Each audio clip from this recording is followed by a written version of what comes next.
ടി.ഒ. സൂരജിനെതിരെ അന്വേഷണത്തിന് വിജിലൻസ് കോടതി ഉത്തരവ്. കൺസ്ട്രക്ഷൻ കോർപ്പറേഷനിലെ അഴിമതിയിലാണ് അന്വേഷണം. സൂരജിനെ കുറ്റവിമുക്തനാക്കിയ ത്വരിതാന്വേഷണ റിപ്പോർട്ട് കോടതി തള്ളി. വിവരങ്ങളുമായി ഉമേഷ് ചേരുകയാണ്. ഉമേഷ്, വിവരങ്ങൾ.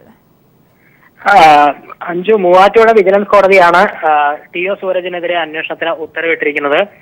കൺസ്ട്രക്ഷൻ കോർപ്പറേഷനിൽ കഴിഞ്ഞ സർക്കാരിന്റെ കാലത്ത് നടത്തിയ അഴിമതി ചൂണ്ടിക്കാട്ടി സൂരജിനെതിരെ മൂവാറ്റുപുഴ വിജിലൻസ് കോടതിയിൽ നേരത്തെ ഹർജി സമർപ്പിച്ചിരുന്നു. ഈ ഹർജിയിൽ അന്വേഷണം നടത്തുകയും ചെയ്തു. ത്വരിത പരിശോധനയാണ് നടത്തിയത്. എന്നാൽ ത്വരിത പരിശോധനയിൽ ടി.ഒ. സൂരജ് കുറ്റക്കാരനല്ല എന്ന് കാണിച്ചാണ് അന്നത്തെ അന്വേഷണ റിപ്പോർട്ട് കോടതിയിൽ സമർപ്പിച്ചിരുന്നത്. ഈ ത്വരിതാന്വേഷണ റിപ്പോർട്ട് മൂവാറ്റുപുഴ വിജിലൻസ് കോടതി തള്ളുകയായിരുന്നു. ഇത് സംബന്ധിച്ച വിശദമായ അന്വേഷണം നടത്താൻ വിജിലൻസ് ഡയറക്ടറോട് നിർദ്ദേശിച്ചുകൊണ്ടാണ് മൂവാറ്റുപുഴ വിജിലൻസ് കോടതി ഉത്തരവിട്ടിരിക്കുന്നത്. അന്നത്തെ കൺസ്ട്രക്ഷൻ കോർപ്പറേഷൻ ചെയർമാനായിരുന്ന ടി.ഒ. സൂരജാണ് കേസിൽ ഒന്നാം പ്രതി. ടി.ഒ. സൂരജ് അടക്കം കൺസ്ട്രക്ഷൻ കോർപ്പറേഷന്റെ മറ്റ് നേതൃത്വത്തിലുള്ളവർക്കെതിരെയും ഈ അന്വേഷണം നടത്തുന്നുണ്ട്.